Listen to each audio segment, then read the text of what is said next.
Wa ma tukhfis sudur, dan yang menyembunyikan oleh hati itu diketahui oleh Allah Subhanahu wa taala. Coba kalau kada dekat, kada akan tahu.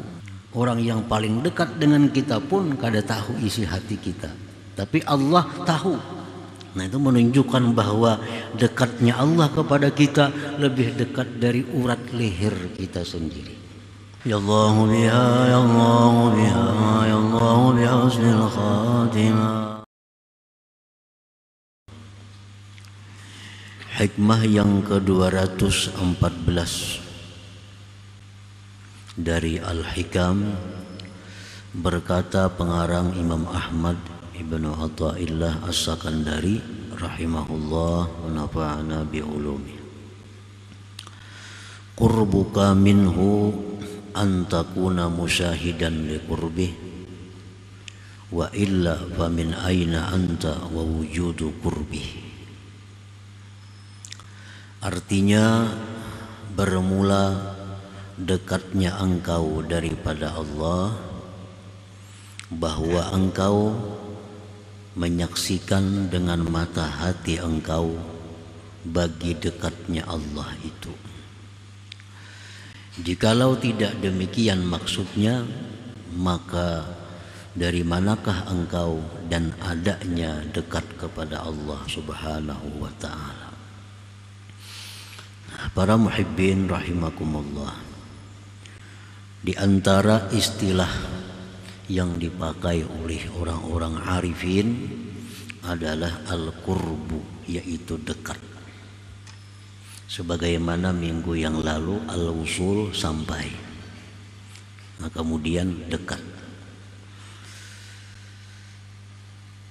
Jelas dimaksud dengan dekatnya kita kepada Allah itu bukan dekat zat dengan zat, karena itu mustahil.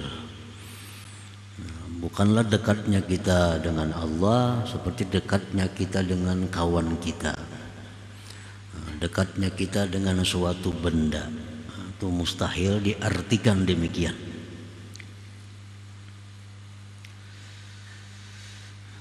Al-qurbul hakiki qurbullah minka. Kedekatan yang sebenarnya itu adalah dekatnya Allah daripada engkau. Bila mana mata hati kita menyaksikan, diri kita merasakan bahwa Allah itu dekat dengan kita, maka itulah yang dimaksud kedekatan kita dengan Allah Subhanahu wa ta'ala. Jadi artinya, bila mana kita merasakan bahwa Allah itu dekat dengan kita, maka itulah yang dimaksud dekat kita dengan Allah Subhanahu wa ta'ala. Qala ta'ala, Allah berfirman, wa idza sa'alaka 'ibadi 'anni fa inni qarib. Apabila bertanya kepada engkau wahai Rasul, hamba-hambaku tentang aku, maka katakanlah bahwa aku itu dekat. Bila mana bertanya kepada engkau wahai Rasul, hamba-hambaku tentang aku, jawab bahwa aku adalah dekat. Wa qala ta'ala, Allah berfirman lagi, wa nahnu aqrabu ilaihi minkum walakin la tubsirun. Bahwa kami itu sangat dekat kepadanya daripada kalian, tetapi kalian tidak bisa melihatnya. Tetapi la tubsirun, tidak melihat. Wa qala ta'ala, Allah berfirman lagi, wa nahnu aqrabu ilaihi min hablil warid. Kami sangat dekat kepada manusia itu daripada urat leher mereka sendiri. Nah, inilah dalil-dalil yang menunjukkan bahwa Allah Ta'ala itu sangat dekat dengan kita. Tinggal lagi apakah kita bisa merasakan kedekatan Allah kepada kita itu. Yang dituntut dalam hikmah ini adalah agar kita bisa merasakan dekatnya Allah. Allah sudah menjelaskan bahwa Allah dekat dengan kita. lebih dekat dari yang dekat. Tinggal lagi kita yang belum bisa merasakan kedekatan Allah itu. Bukti bahwa Allah itu dekat dengan kita, Allah berfirman, "Walaqad khalaqnal insan wa na'lamu ma tuwaswisu bihi nafsuh." Kami menciptakan manusia dan kami mengetahui geritik hatinya. Allah mengetahui geritik hati kita dan apa yang kita rancang, apa yang kita perbuat, apa yang kita rencanakan di hati kita itu Allah tahu. Dan itu akan Allah sampaikan kepada kita pada hari kiamat nanti. Dalam Sahifatul Amal, lembaran amal kita. Allah menjelaskan bahwa engkau pada hari anu, tanggal anu ada merencanakan ini. Hari anu, tanggal anu engkau merencanakan itu. Allah mengetahui apa yang ada terlintas di dalam hati kita. Nah, itu bukti bahwa dekatnya Allah dengan kita, sampai-sampai geritik hati kita diketahui oleh Allah Subhanahu wa ta'ala. Allah berfirman lagi dalam Al-Quran, "Ya'lamu kha'inatal a'yun wa ma tukhfis sudur." Allah itu mengetahui khianatnya mata. Allah mengetahui siritan mata kita.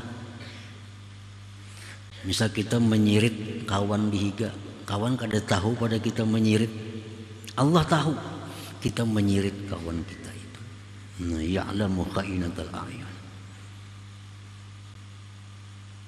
wa ma tukhfis sudur, dan yang menyembunyikan oleh hati itu diketahui oleh Allah Subhanahu wa ta'ala. Coba kalau kada dekat, kada akan tahu, kada akan bisa mengetahui demikian.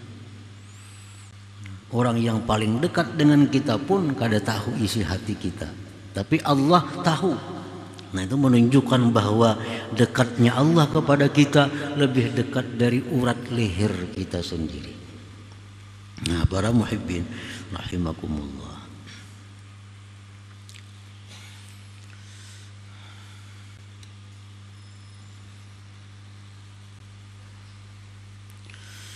musyahadatul abdi qurbah,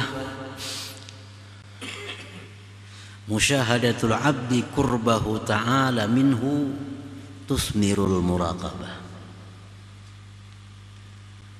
Menyaksikannya seorang hamba akan dekatnya Allah daripadanya itu membuahkan muraqabah. Membuahkan muraqabah.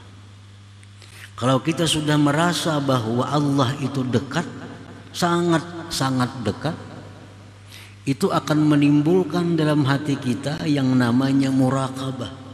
Selalu dilihat Allah, selalu diketahui oleh Allah, selalu diawasi oleh Allah.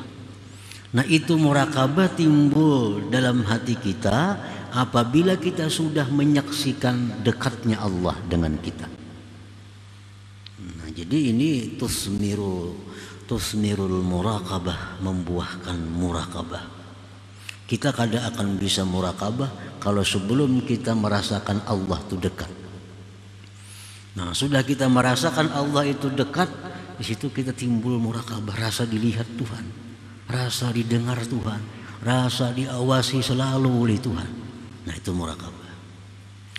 Wahia itu muraqabah yakinu tila'illah ala zahiril abdi wa batinih. Muraqabah itu artinya adalah yakinnya mengetahui Allah atas yang zahir dari seorang hamba dan yang batinnya.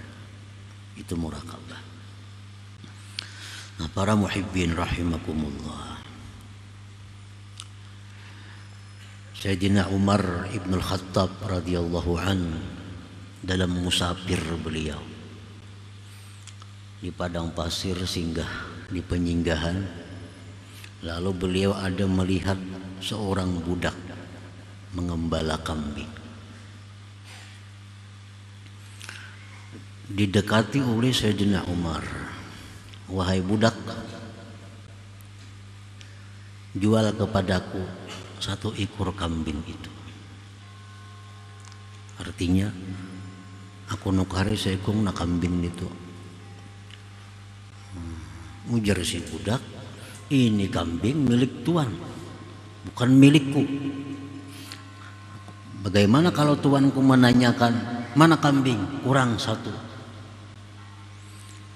Ujar Sayyidina Umar, jawab lawan tuan, dimakan serigala. Sayyidina Umar mencoba ini budak. Kalau tuan nikam betakun, kambing napa kurang seekor? Oh, dimakan serigala. Lalu ujar budak, kalau tuan itu bisa saja dikatakan demikian. Bagaimana dengan Allah? Bagaimana dengan Allah? Kalau Allah menanyakan kepadaku, mana kambing yang satunya? Pabaka Umar, maka Umar menangis. Menunjukkan bahwa seorang hamba yang berkulit hitam, pengembala kambing itu ternyata punya sifat muraqabah, selalu merasa diawasi oleh Allah Subhanahu wa ta'ala. Merasa diawasi oleh Allah. Artinya kalau lawan tuan kita bisa berbohong, dimakan serigala. Tapi kalau dengan Allah, halo Sayyidina Umar, mana tuan engkau? Tuanku di sana.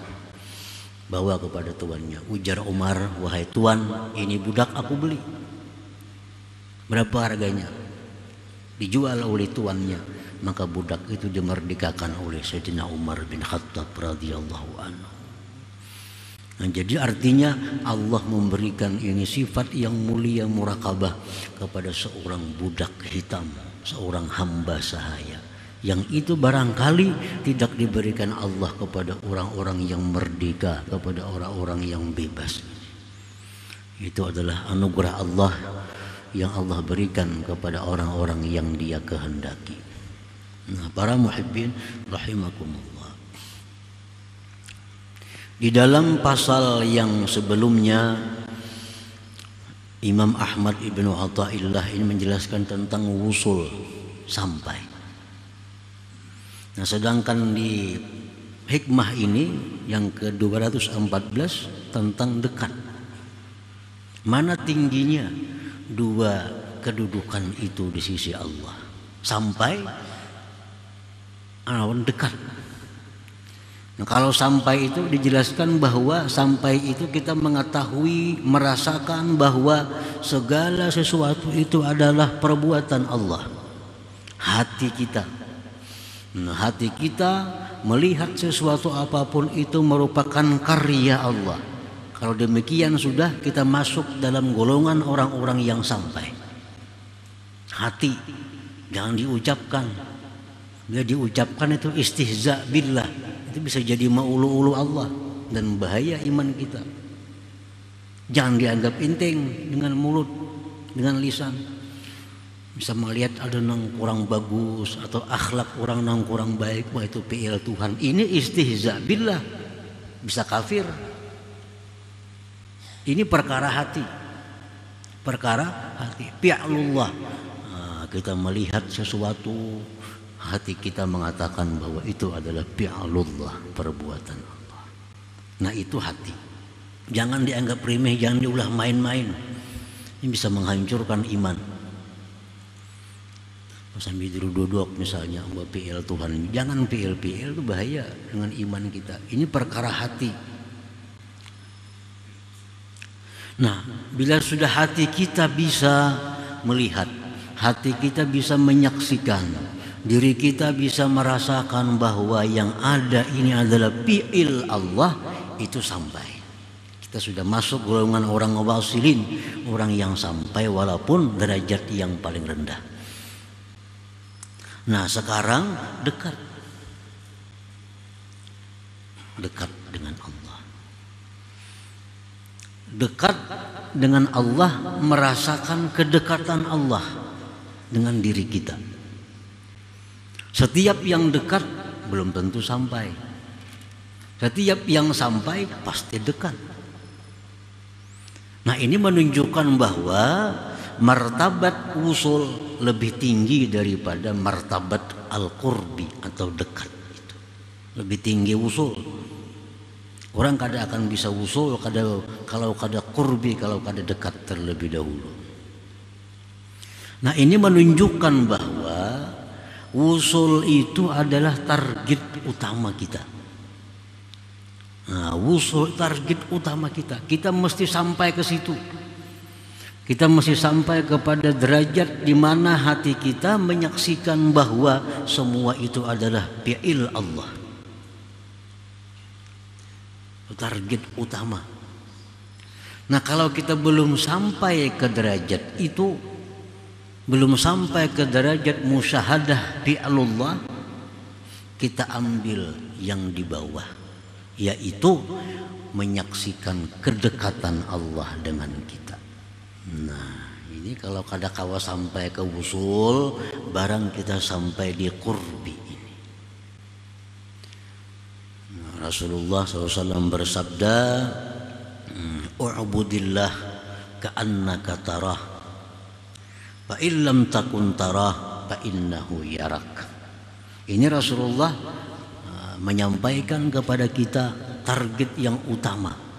Hendaklah engkau menjadi hamba Allah yang selalu melihat Allah. Artinya hendaklah engkau menjadi hamba Allah yang selalu menyaksikan mata hati engkau itu akan fi'il Allah. Itu kalau bisa. U'budillah ka'annaka tarah. Jadilah engkau seorang hamba yang selalu bisa menyaksikan, merasakan akan perbuatan Allah. Fa illam takun tarah, jika engkau belum sampai demikian, fa innahu yarak, Allah yang melihat engkau. Nah, kalau belum sampai ke sana, ambil yang ini, selalu merasa dilihat oleh Allah. Nah, selalu merasa diawasi oleh Allah. Nah, ini adalah pilihan yang terakhir. Hanya ada dua. Hanya ada dua. Harus salah satunya.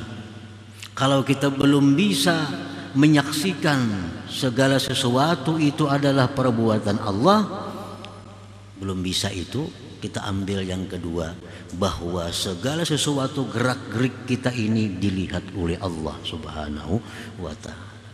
Kada ada pilihan lain pada itu. Kalau kita hendak duduk dalam derajat ihsan, dalam derajat ihsan. Nah, para muhibbin rahimakumullah, al-muraqabah tusmirul adab ma'allah subhanahu wa ta'ala.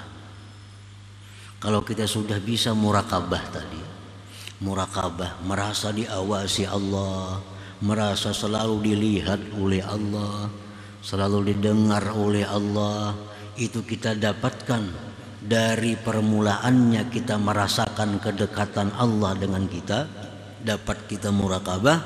Dari muraqabah itulah kita lalu beradab dengan Allah Subhanahu wa ta'ala. Kalau kita kadang merasa diawasi Allah, kita kadang akan beradab dengan Allah. Kenapa kita beradab dengan seseorang? Karena kita merasa dilihatnya, merasa didengarnya.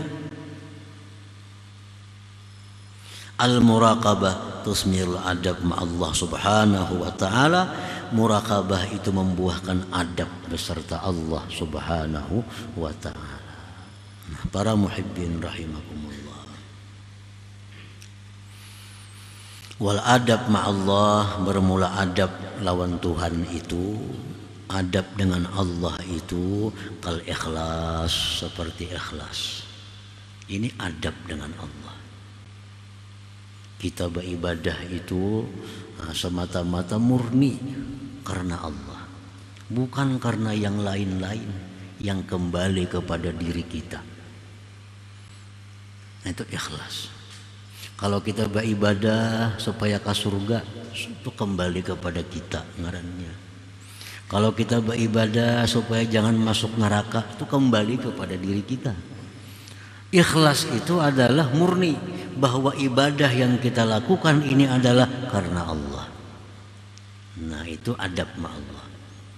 Kawala kita ikhlas itu kalau kada murakabah, kada bisa. Kita bisa ikhlas itu dari murakabah, karena kita merasa diawasi oleh Allah, merasa Allah tahu isi hati kita, Allah tahu geritik hati kita. Mungkin kita kada ikhlas diketahui Allah, mungkin kita ikhlas diketahui Allah. Nah, lalu kita berusaha untuk ikhlas itu. Nah, jadi ikhlas itu bagian dari adab seorang hamba kepada Allah Subhanahu wa ta'ala. Waridha bima qadallah, ridha dengan apa yang ditentukan oleh Allah. Ridha artinya menerima yang diberikan Allah itu dengan perasaan senang hati. Ini ridha. Waridha ma'allah, ridha dengan Allah, dengan segala yang ditentukan oleh Allah. Nah, ini sesuatu yang sulit. Ridha, kedudukan yang tinggi. Orang yang beradab lawan Allah lah yang bisa ridha dengan Allah itu. Nah, kalau orang kada punya adab dengan Allah, kada akan bisa ridha dengan apa yang ditentukan oleh Allah Subhanahu wa ta'ala. Wa husnil dzan bihi, selalu berbaik sangka dengan Allah. Nah, ini adab ma Allah, berbaik sangka dengan Allah. Arti berbaik sangka lawan Allah itu apa maksudnya? Bahwa meyakini segala sesuatu yang diciptakan Allah, segala sesuatu yang ditetapkan oleh Allah itu adalah tujuannya baik. Tujuannya baik. Apapun yang ditakdirkan oleh Allah itu pasti tujuannya baik. Itu husnuzan billah, berbaik sangka dengan Allah.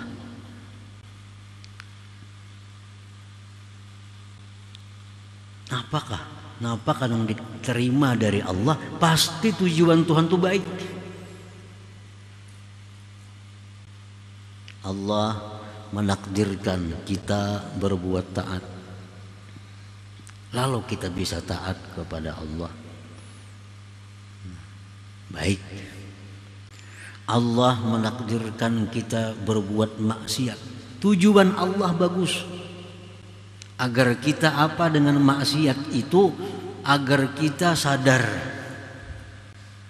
bahwa kalau kada dijaga Allah, kita jatuh dalam maksiat. Dengan maksiat itu kita sadar bahwa kita orang yang hina. Dengan maksiat itu sadar kita mesti tobat kepada Allah. Nah, jadi walaupun Allah itu menghendaki kita maksiat, walaupun kita mesti husnuzan dengan Tuhan. Ini tujuan Tuhan baik, agar aku ini merasa bahwa diriku ini memang hamba yang kotor, hamba yang mesti tobat kepada Allah Subhanahu wa ta'ala, hamba yang selalu minta perlindungan kepada Allah Subhanahu wa ta'ala. Nah, itu husnuzan billah, selalu berbaik sangka dengan Allah terhadap apa yang diberikan oleh Allah Subhanahu wa ta'ala. Ini bagian adab dengan Allah.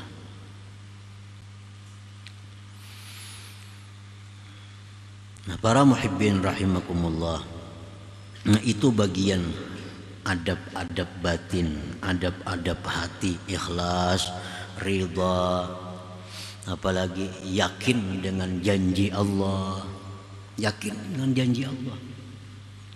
Jar Tuhan, bila engkau melakukan ini dibalas ini, yakin sedikit pun kada ragu. Nah, itu ngarannya adab dengan Allah. Apalagi malu terhadap Allah, mengutamakan Allah atas yang lainnya, mencintai apa yang dicintai oleh Allah, membenci apa yang dibenci oleh Allah. Nah, itu termasuk adabul batin, adab batin seorang hamba. Nah, semuaan itu bisa kalau sudah kita murakabah tadi, merasa dilihat selalu oleh Allah Subhanahu wa ta'ala. Nah, para muhibbin rahimakumullah, yang zahir adab wa kamubadaratil imtisal, seperti segera menjunjung perintah. Bila Allah menyuruh ini, lah kasih, jangan berlambat-lambat. Orang azan artinya Allah nyuruh sembahyang, kalau beradab lah kasih sembahyang itu. Nah, itu adab. Wajtina bin nawahi, segera menjauhi larangan. Ujar Tuhan, jangan melakukan ini. Begitu mendengar ada Quran, ada hadis mengatakan jangan melakukan ini, lah kasih ampih, lah kasih kembali kepada Allah. Orang umpamanya melakukan riba, selama ini belum sadar, belum tahu apa itu riba. Begitu mendengar firman Allah, mendengar hadis-hadis Rasulullah bahwa riba itu akan matinya su'ul khatimah, akan diazab dengan neraka, larangan Tuhan riba. Nah, segera berhenti daripada riba. Jangan berpikir panjang. Namun aku ampih riba kayak apa rumah, maka rumah ini berhutang riba, dijual kemana guring. Nah, setiap kali kita melaksanakan perintah Allah, Allah pasti akan menjamin keselamatan kita. Maulah Tuhan menyuruh kita sengsara, kada mau. Bila Allah menyuruh sesuatu, pasti ada manfaat yang kembali kepada kita. Segera. Itu adab yang zahir. Wa hifzul jawarih, menjaga anggota-anggota tubuh. Wal lisan, terutama lisan. Ini tadi beradab lisan ini. Kadang-kadang lisan kita ini kada beradab lawan Allah Subhanahu wa taala.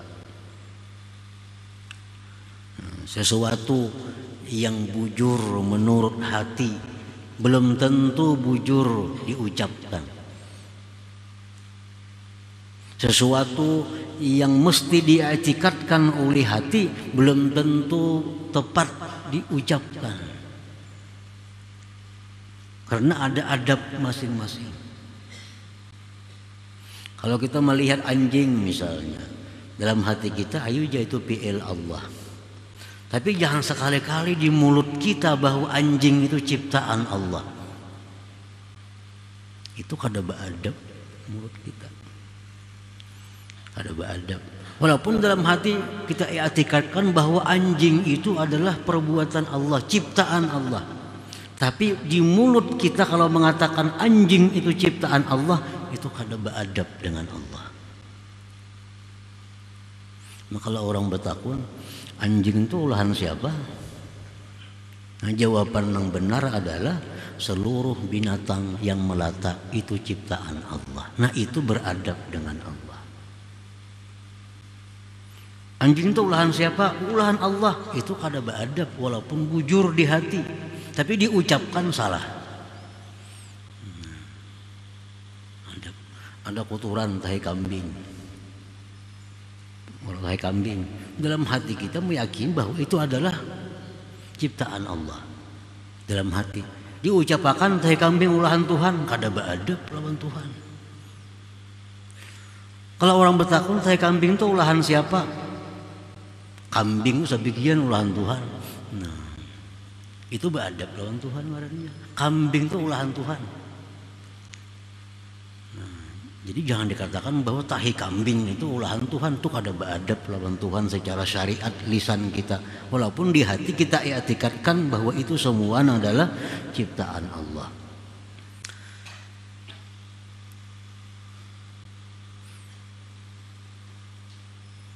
Nah, wa hifzul lisan wal jawarih amma nahallahu ta'ala anhu. Nah, para muhibbin rahimakumullah.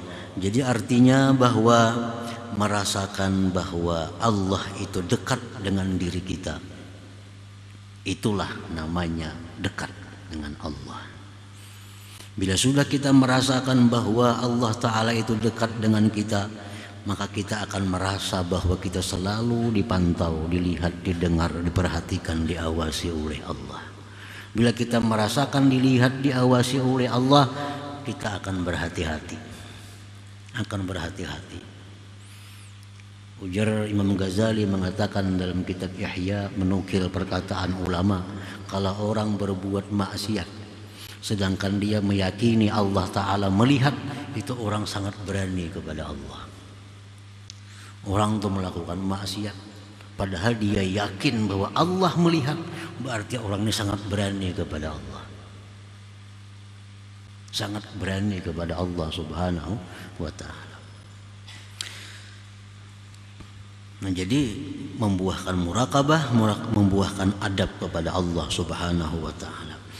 Para muhibbin rahimakumullah, kalau supaya bisa usul kepada Allah, disebutkan pada hikmah yang lalu, kita memperbanyak zikir la ilaha illallah dengan hadir hati bahwa tidak ada yang berbuat kecuali Allah. Nah, untuk bisa muraqabah ini, para ulama mengajarkan kepada kita untuk memperbanyak zikir. Allahu ma'i, Allahu nazirun ilayya, Allahu syahidun alayya.